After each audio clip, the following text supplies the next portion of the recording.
In this video, no chance of south of there. Julian got a winner right in. Down goes Jackson. We take a look back at one of the most vicious punchers of all time. And look at this. A big left hook to the body, right in the solar plexus, it appeared to me. Gerald McClellan. Who's the best of those out there? Man, there's so many good fighters now. This is new gentleman from Detroit, Gerald McClellan, I believe his name, McLean. I've seen some tapes of him, just from highlights, and he seems like a dynamo. Known for his knockout power and amazing accuracy, McClellan was a terrifying fighter in the 1990s. The mouthpiece almost comes out. His eyes really went in 4 different directions. An American writer that I was reading this week rates you as the #2 in the world, pound for pound. Who was #1? McClellan is coming off 8 straight knockout victories over the past 3 years. Big body shot. McClellan was an awesome fighter, and we will look back at all of the circumstances of his highly entertaining but extremely tragic career. So I look at all my opponents as sparring partner. I give you Gerald McClellan. Another talented fighter from the Kronk stable. McClellan is with Emanuel Steward. Fighting out of the famous Kronk Gym in Detroit, Michigan with top trainer Emanuel Steward, Gerald McClellan developed a fearsome reputation. And he's probably looking for another quick knockout. In the early stages of his career, McClellan didn't have a lot of patience. He was a fast starter and tried to overwhelm opponents with his sharp jab and accurate right hand. Right hand just barely misses, and that's a right that does land. And looks like McClellan looks like he wants to finish up shop here. Notice the intensity McClellan is fighting with. He would become a much more composed fighter as his career develops. His talent is undeniable. John Gordon in big trouble here. Round number 1 of 6. He certainly looks strong enough to hang with him, but oh yeah, he's a much bigger man. There's no question about that. He does look strong, but he's taking a pounding from McClellan. Notice the clean left hook here, rocking Gordon after he makes the mistake of squaring up inside. As a left hook just rocks John Gordon, bounces off the ropes, and those ropes are loose. In the second round, the same thing happens again. First off, McClellan uses the jab to find his range. And a couple more just setups by his young fighter. He tries the same sequence, using the right hand to close the distance and then catching Gordon with the left hook inside. His hands and his elbows inside there. The big left hook, and bounce off the mat goes John Gordon. He's up quickly though. One thing about McClellan is that he was usually a great finisher. Once he had opponents hurt, he usually got the job done. Notice McClellan using his favorite punch, the left hook to the body. Fight.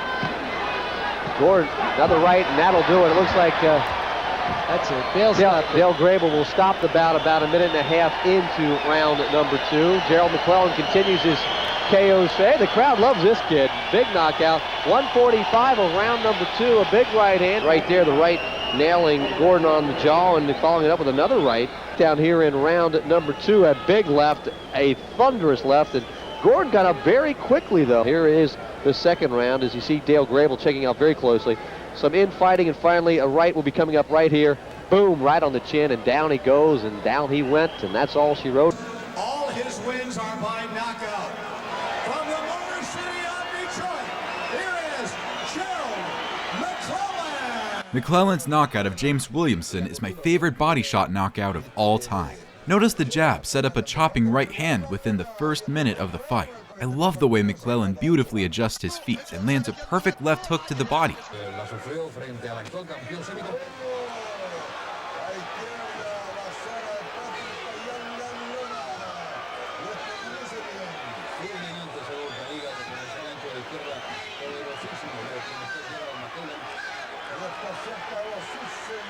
The technique is so pleasing to the eye, and Williamson automatically goes into the fetal position. Gerald McClellan. Vamos a ver el primer data. Bonita combinación, el 1-2 perfecto. Le colocó una sólida derecha, aquí le pega. Ahí vemos cómo sufre su cuarta derrota este campeón del estado de Missouri.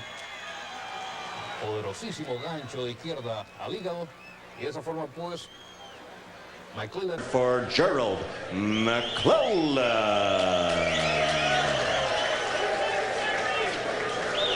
Okay, gentlemen, you've both received your pre-fight instructions. I expect a clean break at all times. Good luck to you. Let's shake hands. In his fight against McClellan, McClellan wasn't in the mood to mess around. Later rounds if he can. McClellan fast starter and knocks it down. I mean, that's fast. Legitimate knockdown too, it looked like, from what I saw. It was. I got that part right.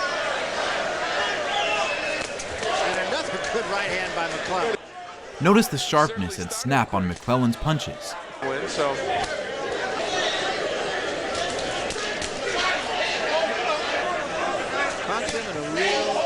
McClellan uses the jab and sets up some nice body shots, making good investments in the opponent's body. they wanted McKeown to move more, do better defensive job. He hasn't. McClellan uses feints like this and flicking jabs to set himself up into position to land big shots. I mean, we showed the...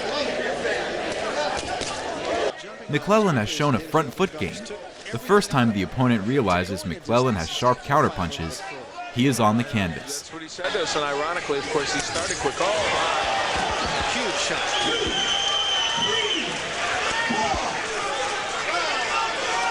Still hurt.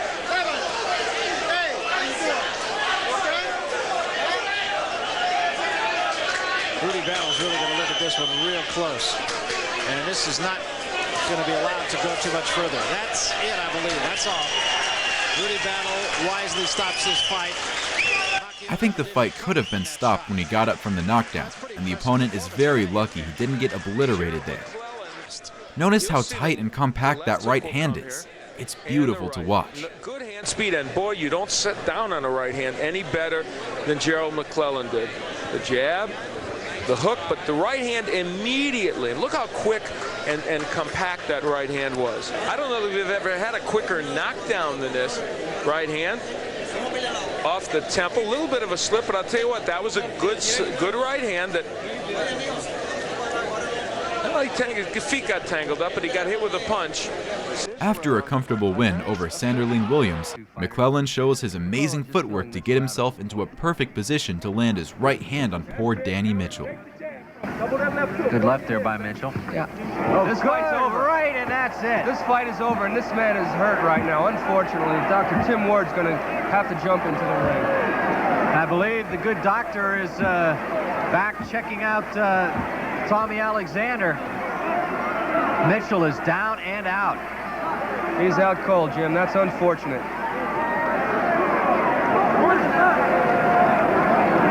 Well, Mitchell is out. One hard right hand by McClellan, and that's it for Smoking Dan Mitchell. It's a scary feeling when you hit somebody and knock them out, knock them unconscious. And you can tell before the person falls that he's on his way down. When I land a good shot, a right hand or left hook, you know, it's a good feeling. You know, it's like, to me, knocking somebody out is like, it's like having sex, you know what I mean? It's a good feeling. A higher quality fighter, a guy from a different level of the game. Gerald McClellan, strong through the middle, well-proportioned upper body. McClellan's fight against Sammy Brooks was all about his favorite punch, that left hook to the body. Left to the body. I think, Chris, he saw what you saw. There's a left behind the right elbow from McClellan. It had something on it. There's another one. And Brooks, you saw it, Chris. Two shots to the body, real good shots. And Brooks knelt down. Looked like he wanted to go down. And this one isn't going to go much further. They're not going to get the rounds. He didn't want any more. Did you see that? He's done. Anymore. He's trying to signal Bobby Watson, come here. Yeah. Get me out of this, will you? Sammy Brooks wants no part of this. The count is at 5. He'll get up. He has to because he's all right. I think McClellan came into this fight with the sole intention of practicing that punch. To fight to win. They want rounds, they want this, they want that, but you can't tell. Notice McClellan ducking a punch while being offensive. The right elbow of Brooks is right down there. He does not want that left to the body at all. Goes down again, right in the corner. That's it. Bobby Watson will stop the fight. It's over. Gerald McClellan inside.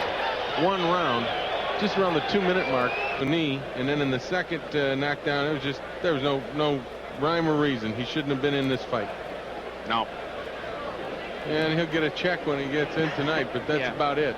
Because he probably got more work warming up in the locker room, breaking a sweat, than he did in this fight.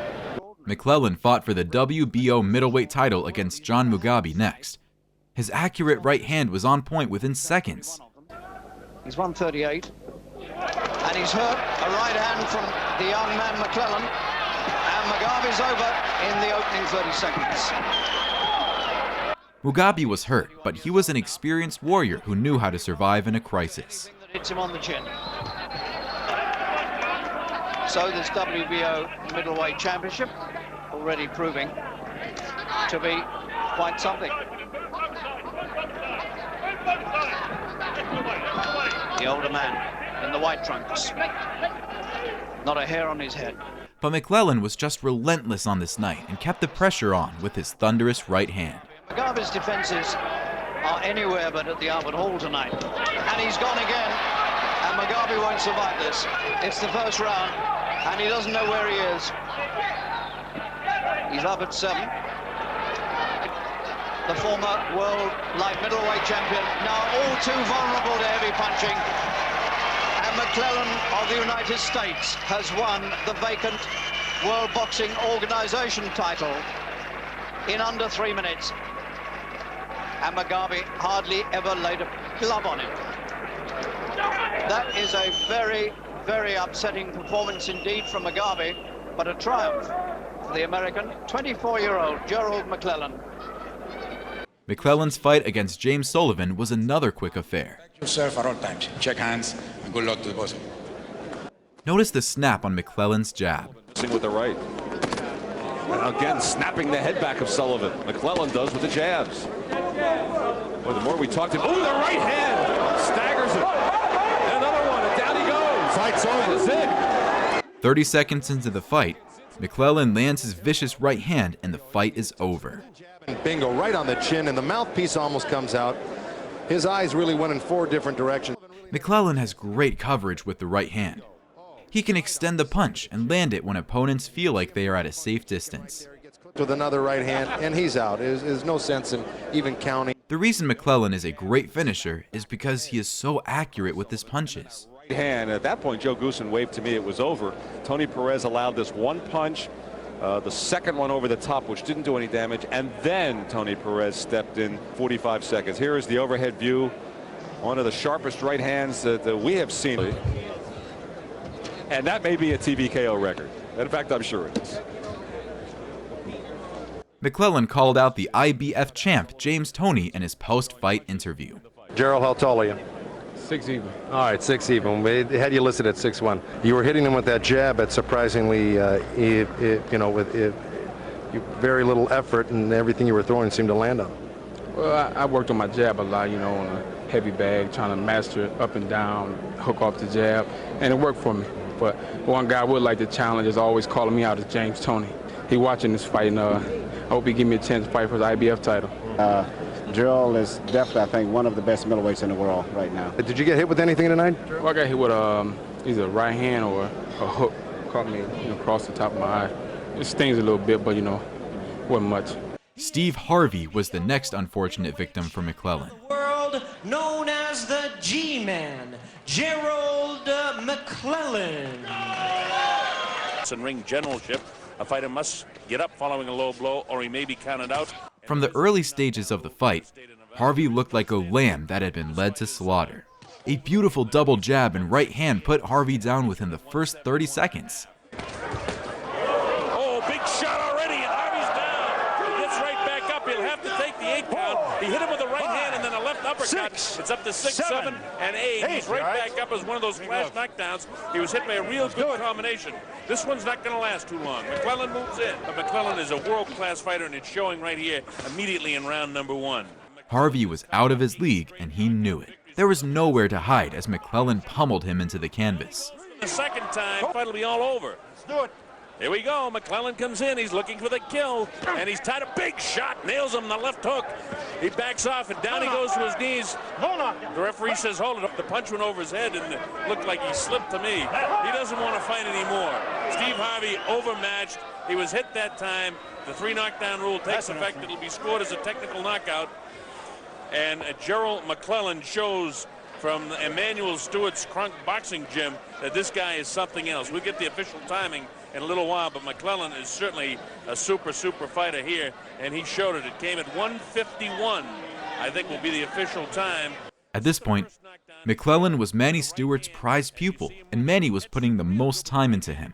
One of the reasons Michael Moore left Emanuel Steward was because Manny was spending too much time focusing on McClellan. And the big right hand in there, the left hand just kind of took him off balance, but it was the right hand that did the damage. And McClellan is a world-class fighter who can really bang, and he showed his world-class ability in this fight. Totally composed, hardly built up a sweat here in the 6,300-foot altitude of Lake Tahoe, Nevada. McClellan was close to getting a title shot against big-punching Julian Jackson now. He was struggling to make the middleweight limit of 160 pounds, but he continued to boil himself down to make the weight. I think this constant weight cutting would be a factor in the tragedy that eventually occurs.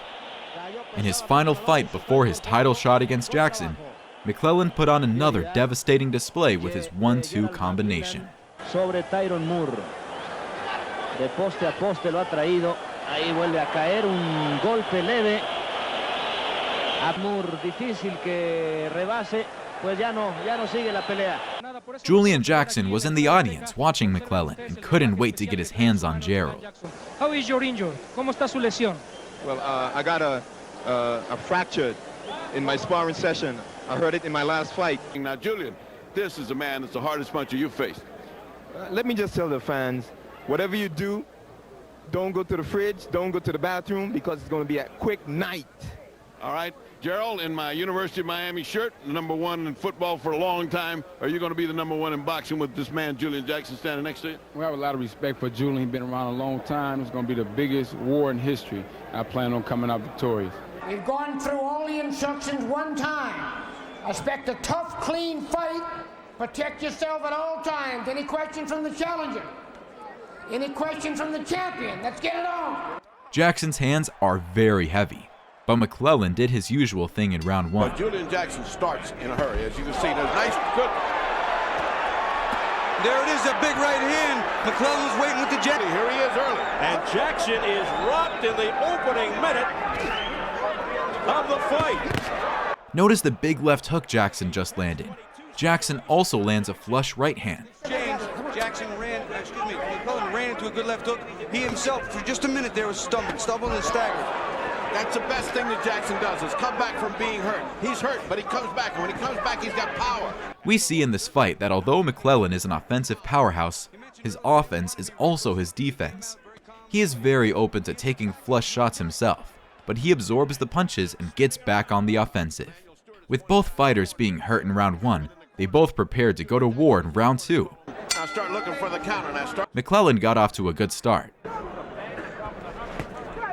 Something that has probably plagued Jackson in the past few fights. He's knocked so many people out so easily that he doesn't pay as much attention to defense. Oh, 2 good body shots exchanged, one by Jackson, one by McClellan. These guys are not letting any aspect of the punishment game go by. But round 2 was terrible for McClellan.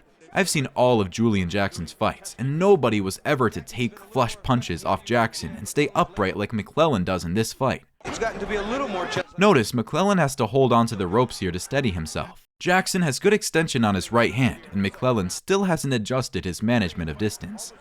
He's probably badly concussed at this point. Now lunging shots by Julian Jackson,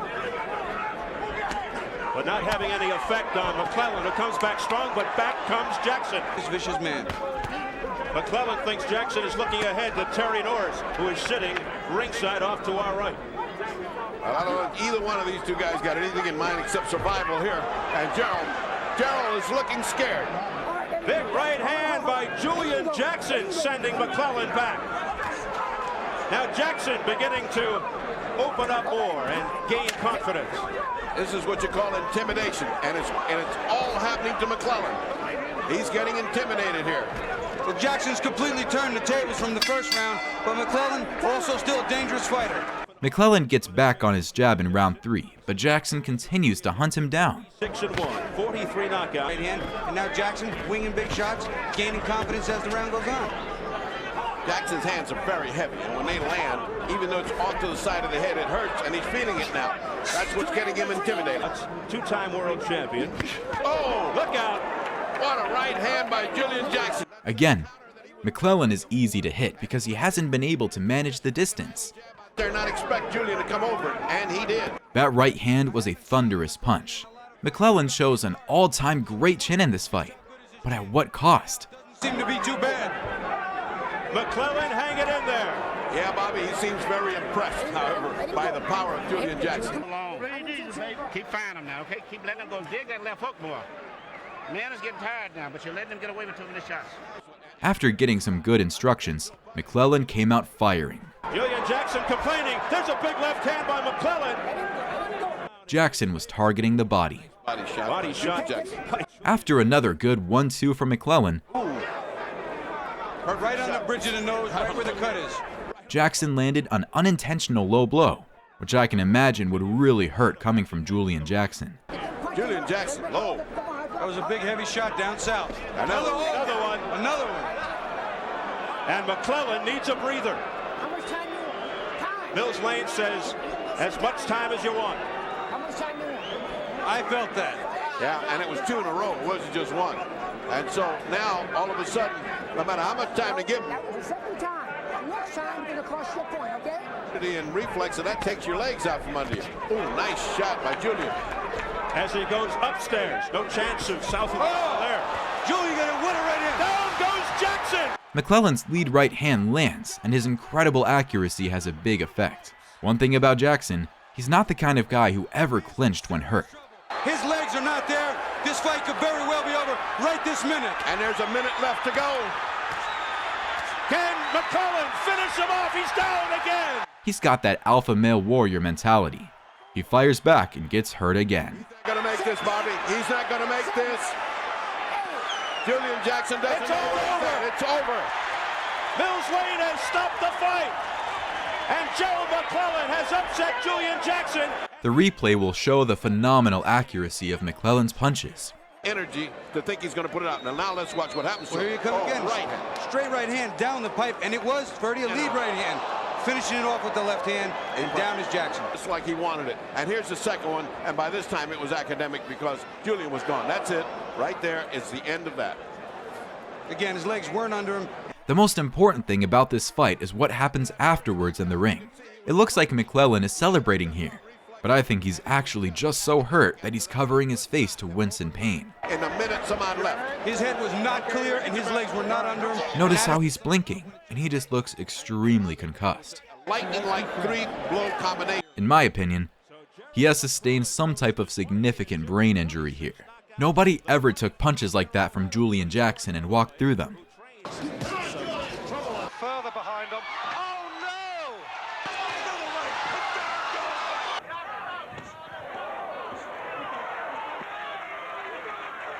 Notice that nobody seems to be picking up on the fact that Gerald is very hurt and concussed here. Champion Julian Jackson looking to make his 5th title defense with only his 2nd loss in 48 fights. Well, let's follow the course and demise of Julian. Freddie Pacheco talking to him in the ring. Gerald McClellan. Looked like you were weakened. Well, he weakened me with a whole bunch of shots. Julian's real strong. I tipped my hat to him. And I worked too hard, ran too many miles, made too many sacrifices. He had to kill me to keep that belt. All right, Julian Jackson, you're experiencing what 43 guys experienced from you. Were you surprised that right hand puts you in so much trouble? Yeah, I was surprised, Gerald McClellan, he showed a lot. I knew I had him, by experience, I knew I had him, and he just caught me with a good punch. Well, Julian punched very hard. I got a tremendous headache. I'm going to go back to the room, maybe sleep 2 or 3 days. That was a good fight, Julian. Hey, good fight. Put up, man. All right, two super athletes competing at the top level. It was an explosion. One thing we have to note about McClellan is that he is a very big guy for middleweight. Making the 160-pound limit was always very difficult for McClellan, and he really drained himself to make the weight. Gym trained by the highly regarded Emanuel Steward. Steward, of course, who has handled and trained several world champions, calls McClellan the best all-around fighter he's ever worked with. Quite a compliment for the man who trained 5-time world champ Thomas Hitman Hearns and is currently training Evander Holyfield. The G-Man, Gerald McClellan. McClellan's fight against Jay Bell would turn out to be the fastest fight in middleweight championship history. Guys, good luck to the both of you. Jay Bell in the white trunks, he's the challenger, and the trunk gold is the champion Gerald McClellan. Bell, a former defensive captain for the Howard High football team in Chattanooga, 150-pound linebacker, off the field an honor student. And look at this! A big left hook to the body, right in the solar plexus, it appeared to me. Jay Bell is sprawled out on the canvas. He cannot move. That's a shot right to the solar plexus that stops you. He either cracked the rib or he cannot move. A perfectly placed left hook to the body destroys Jay Bell. 29 seconds into the first round, he's counted out at that rate. He's still down. 19 seconds. And he's still down. And he's still down. Now let's just keep your eyes on McClellan's hands there. He goes over and a hook under. There it was. Yeah. It was a tremendous counter. And boom, ran right underneath. He just got a beautifully, perfectly placed. Here comes the hook right under there. Actually, that looked to be slightly under the rib cage as opposed to the plexus. And this should be a new world record with the fastest knockout in middleweight championship history, 30. Well, you said you were going to take care of fast action, my man, but that is an exaggeration. I landed my favorite shot perfect. I couldn't miss. Yesterday, he couldn't even talk. He was so hungry, his eyes were going around his head. And you know, I've told people his best punch is his body punch. But it's going to be hard for him to have too many long fights because he's not just a hard puncher, he's an accurate puncher. Yeah. That makes a difference. That and there. Notice that the interviewer made a very interesting comment about McClellan struggling to make the 160-pound weight limit. At this point, the relationship between McClellan and his longtime trainer, Emanuel Steward, was under serious stress. We will hear more about that shortly. The chairman, we notice, is that no Emanuel Steward in the corner of Gerald McClellan. We understand there was a disagreement between Steward and McClellan over strategy for tonight going into the fight, and apparently there was a split. I talked to him yesterday. He's disappointed at his attitude and not losing weight like he wants him to, and just the strategy. He doesn't want him to come out here and bomb Baptist. He wants him to box, and of course, McClellan's idea is I'm going to get him out of there in 3. Why should I train hard? There's the first good hard punch. The fight itself was a pretty routine first-round KO for McClellan.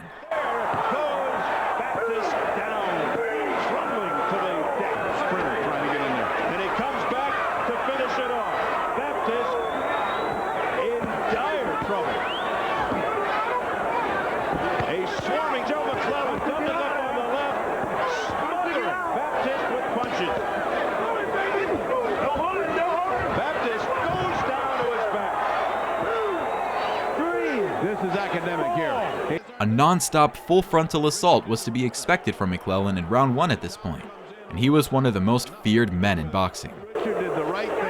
There is an interview with Manny at this point, and he tried to make light of any issues, reiterating that he was still manager and trainer. In particular case here, I've been so busy with other fights, as you know, a couple of weeks ago, and I haven't had the time to really train him, and I didn't think that this fight particularly was going to be that difficult. So I just let the guys who've been working with him and training get a chance to be exposed on TV and work with him. But the relationship is still solid and everything's fine between you and Gerald? Still as a manager right now. Next time, if I have time to train him, fine. But for this particular fight, I didn't have time to really train him properly. Okay. McClellan didn't want to say much about Manny, but didn't seem happy. Been interviewed there and said, listen, we're still manager and fighter, we're still friends, and we're going to be working together in the future. Have you got anything to add to that? Well, I don't want to say nothing about that. You know, man, you know what he did, and I'm not going to criticize nobody on national television. I'm a better man. Tell us what the situation is with Manny. Is he still your trainer, your manager? What's the situation, and where have the problems started? As of now, on paper, Manny's still my manager and trainer, but he won't show up at all. You know, he wants to show up a week before the fight out of a 7 weeks training period, and that's not fair to me, the other fighters, or the other coaches. So, you know, it's like, well, if he show up this time, the day I walk in the gym, then he'd be my manager and trainer. If he don't do it this time, then I just say, well, I'm started keeping it quiet on TV. He getting up on TV and he's saying, well, he didn't have time for me. I didn't know he said that. But so I feel like this, you know, if he's going to say that he didn't have time for me, I don't have time for him either, you know, because believe it or not, I would do better without him. Now, I'll give Emanuel a lot of credit. You know, he knows what he's doing in the ring, and believe it or not, I would want him. And it won't distract me because when the bell rings, when I look back, he's not there nowhere. He's on the bench. Gerald McClellan and I had separated because he had been convinced that he could survive without having a manager. The man said, fuck me, he left me. But he went totally crazy. McClellan and Manny would split at this point and never work together again. I believe that what most likely happened was that McClellan had some kind of brain injury that affected his behavior at this point. He was known to never talk back to Manny and do whatever Manny required of him. But after the Jackson fight, this changed. I think Manny probably did turn up in the final week or two of camp, and McClellan wasn't happy about that, which is understandable. Manny was also unhappy with the way McClellan cut weight. McClellan would wait until the day before the weigh-in and cut a lot of weight. Manny also didn't like how McClellan was being too offensive in fights and not working on his defense or getting rounds in.